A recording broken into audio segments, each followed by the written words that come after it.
بسم الله الرحمن الرحیم. د پردې په اړه منی یو څو خبرې ډېر اهم دي. مونږ تاسو له خپل په کور کې، خپل په معاشره کې، خپل په لونو باندې، په خويندو باندې، خپل کور والا باندې د پردې اهتمام پکار دی. پرده یو داسې عظیم شی دی چې په کومې بستۍ کې، په کومې علاقې کې د پردې رواجي، نو هغه ځای کې شرم و حیا برقرار وي. پردې د وجې نه د ښځو حیا نه ختمیږي. پردې د وجې نه د ښځو په عزت باندې حرف نه راځي. پردې د وجې نه د ښځې او د خاوند په منځ کې غلط فهمي نه پیلاویږي. دا نن چې دومره طلاق سوا شوي دي، دا دومره چې معاشره پریشانه ده، د هغې وجه دا ده چې بې پردګي سوا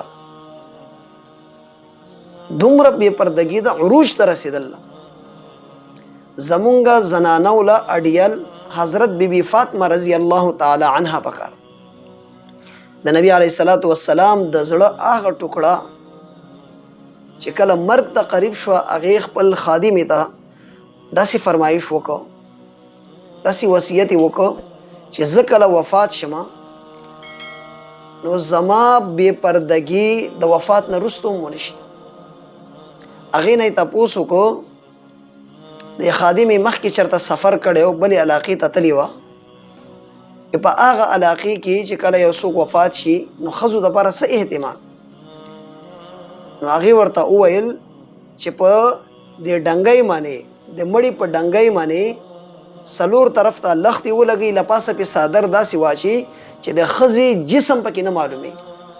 حضرت بیبي فاطمه رضی الله تعالی عنها وویل چې زه کله مړه شومه نو زما په کټ باندې، زما د جنازې په کټ باندې دا رقم شی جوړ کړئ چې زما د جسم څنګه زما په جون باندې یو چاته پته نشته چې بیبي فاطمه قد څومره دی، وړوکی قد دی که ډېر قد، دنګه ده که وړوکی ده، په جسم کې موټاپه ده که جسم یې پتله دی. نو دا رنګې د مرګ وروسته هم زما د جسامت، زما د قد چاته پته نه لګي.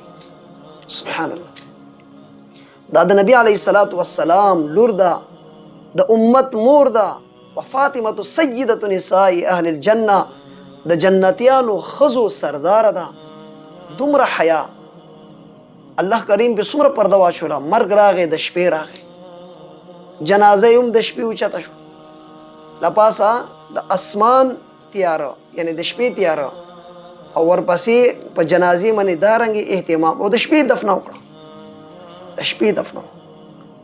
حضرت بیبي فاطمه رضی الله تعالی عنها دومره د پردې اهتمام کړل. دا رنګې ازواج مطهرات الله په قرآن کې فرمایي یا ایها النبی قل لازواجک وبناتک ونساء المؤمنین. ای زما خوږه پیغمبره، خپل بیبیانو ته، خپل لونو ته او د امت زنانو ته دا ووایه یدنین علیهن من جلابیبهن، چې خپل صادرونه په ځان باندې واچوئ، خپل مخونه پټ کړئ، خپل غاړې باندې. ذلک ادنا ان یعرفن فلا یؤذین. وایي ستاسو د پیژنګلۍ نه غوره خبره دا ده چې تاسو څوک ونه پیژنئ، بیا به تاسو ته تکلیف نه رسېږي. نن چې په معاشره کې ښځو سره ریپ کېږي، دا شاته یو څو ورځې مخکې یو واقعه راغله انډیا کې، یو ډاکټره جنۍ وه او تقریبا 38 غنټې هغې ډیوټي کړې وه، او ډېره اوچته ډاکټره وه، او هغه دغه شانې اغوا شوه، ډېره زیادتي ورسره وشو، غریبې ریپ هم وشو، د هغې باوجود یې مړه کړه. نو په معاشرې کې دا ریپ ریشو چې کله سوا شوې ده، د دې یو وجه بې حیایي او بې پردګي ده. که په یوې زنانه باندې چا سترګې نه لګېدلې نو هغې باره کې به غلط خیال د چا پیدا شي. اولنی کنیکشن د دې بې پردګۍ نه کېږي. ځکه خو الله رب العالمین په قرآن کې په دویم ځای کې فرمایي قل للمؤمنین یغضوا من ابصارهم ویحفظوا فروجهم. ای زما خوږه پیغمبره، د مؤمنانو ته ووایه چې خپلې سترګې لاندې کړئ، سترګې ټیټې وساتئ او خپل د شرمګاه حفاظت وکړئ. وقل للمؤمنات یغضضن من ابصارهن ويحفظن فروجهن. مؤمنانو ښځو ته ووایه چې خپلې سترګې لاندې ساتئ. تاسو په لارې باندې روان یئ، اسپتال ته تللی، بازار ته تللی، ستاسو مخامخ سړی راغی نو تاسو خپلې سترګې ټیټې کړئ، سړو ته مه ګورئ نیغ دی.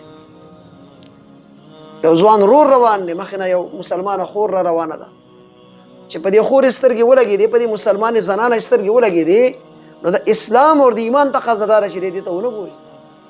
الله وی قل للمؤمنین یغضوا من ابصارهم، مؤمنانو ته وایي چې خپل سترګې لاندې ونیسي. نن زما په معاشرې کې غټه المیه ده، دا مې د تره زوی دی پرده نه کوي، دا مې د ماما زوی دی پرده نه کوي، دا مې د کاکا زوی دی پرده نه کوي، دا مې اخ شی دی نه پرده نه کوي، د خور خاون مې دی پرده نه کوي، دا مې خینه ده خینې سره لاس ملاوي ګپ شپې لګي خبرې. محرم هغه دی چې همیشه ور سره نکاح حرام دی، لکه پلار، لکه زوی، لکه رور، لکه خوری رواره. داسې کسانو نه صرف د لاسونو د مخ او د خپو پرده نشته، نور ښځې دپاره د هر چا نه پرده ده، غیر محرمه نه خو د هر څه پرده ده، د اواز هم پرده ده، د ویښتو هم پرده ده، د نوکونو هم پرده ده، د ټول جسم پرده ده. او کوم چې محرمه دی همیشه دپاره ورسره نکاح حرام دی، نو هغونه چې کومه بې پردګي ده صرف د خپو لاسونو او د مخ او د اواز، باقي جسم د هغونو هم پرده. واحد یو خاوند دی چې د ښځې خاوند په منځ کې څه قسمه بیا پرده نشته. دین علاوه الله ښځې دپاره ډېر زیات اهتمام کړلی په هرې موقع باندې. که نظامي تعلیم ته ښځه ځي نو سړو دپاره جدا او د ښځو دپاره جدا ځای دی. که د کوره بار ځي په بورخې کې به ځي، که په کور کې دننه وي نو ټیکری به یې دارنګې څادر به یې دارنګې اچولی چې غاړه یې کولو نه شي، د جسم اندامونه یې رور ته پلار ته ښکاره نه شي. چې د خور جسم موټه دی یا پتله دی دا پته په کور کې هم نه لګېږي، داسې کولو کولو کپړې پکار. نن په ټیلرانو باندې زنانه چې کپړې ګنډي دومره تنګ یې وګنډي چې بیا کله دو په کور کې ګرځي نو یو اندام یې معلومېږي. دا ډېره ناروا. داسې کپړو حیثیت هېڅ نشته. په داسې کپړو کې سړی بربنډ ښکاري چې ستا پکې سینه معلومه شي، ستا پکې نور جسامت معلوم شي، ستا پکې ویښته ښکاري. هغه څنګه کپړې دي؟ د کپړې باوجود انسان پکې بربنډ معلوم. زما خپل خویندو ته درخواست دی دا دواړه لاسونه جوړه کړم تاسو خپل مړونو سره وفا وکړئ، خپل خاوند سره وفا وکړئ، خپل ایمان اسلام قرآن سره وفا وکړئ. ښځې دپاره جهاد سره سړي دپاره جهاد دار چې میدان جهاد ته لاړ شي، د الله او د الله د رسول د قرآن د اسلام دشمنانو سره وجنګېږي، اعلی کلمت الله لاړ شي. ښځې ته د جهاد ثواب په پردې باندې میلاوېږي. کومه ښځه چې څومره د پردې اهتمام کوي، خپل د اواز اهتمام کوي، شریعت دې پورې ویل دي چې یو څوک ګیټ ته راشي ګیټ وټاکوي او په کور کې د زنانو علاوه څوک نه وي، نو زنانه د خپل زنانه اواز کې ورسره جواب نه ورکوي سوال جواب، بلکې خپل اواز کې د تبدیلی راولي، د نارینهو په شان دې ورته ووایي چې په کور کې څوک نشته. دا رنګې انداز فیطمع الذي فی قلبه مرض.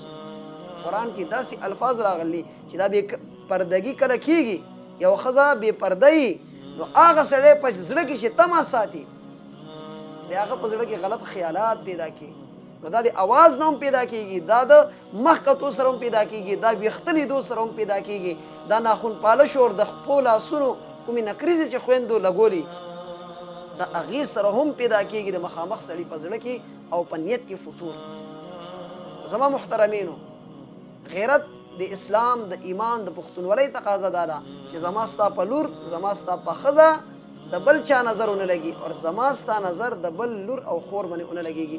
الله رب العالمین دې ماته پوره اسلام کې داخل کی، د اسلام په هر یو حکم باندې الله د نبی علیه الصلاۃ والسلام مبارک سنت مطابق عمل کولو توفیق راکړي. آمین.